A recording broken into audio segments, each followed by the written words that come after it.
और इस मरतबा डोनाल्ड ट्रंप इलेक्टोरल कॉलेज के साथ साथ पॉपुलर वोट भी हासिल करेंगे।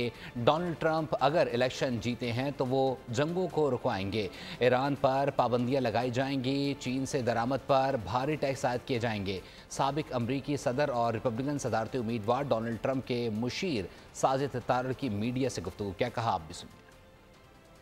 2016 में डोनाल्ड ट्रंप साहब पॉपुलर वोट नहीं जीत पाए थे इलेक्टोरल कॉलेज के जरिए, उन्होंने इलेक्शन जीता था। लेकिन इस दफ़ा जो इस वक्त दुनिया में जो कुछ भी हो रहा है, लेकिन इस दफ़ा वो पॉपुलर वोट भी लेंगे, जीतेंगे। He was an anti war president. वो वॉर्स पे बिलीव नहीं करते, वो बिलीव करते हैं इकोनॉमिक सैंक्शंस पे। ईरान के हवाले से डोनाल्ड ट्रंप साहब बिलीव इस बात पे करते हैं कि वो कहते हैं कि इकोनॉमिक सैंक्शंस लगाई जाएंगी, और इस दफ़ा वो कहते हैं कि चाइना को मैं हैवीली टैक्स उनकी इंपोर्ट्स पे लगाऊंगा। This is how he will twist their arms to deal with America. Pakistan के ऊपर सबसे ज़्यादा ड्रोन अटैक्स ओबामा दौर में हुए, और पाकिस्तान को अगर देखा जाए 4 साल हमारे वज़ीर आज़म साहब बाइडन साहब की कॉल का इंतज़ार करते रहे, किसी ने कॉल नहीं की।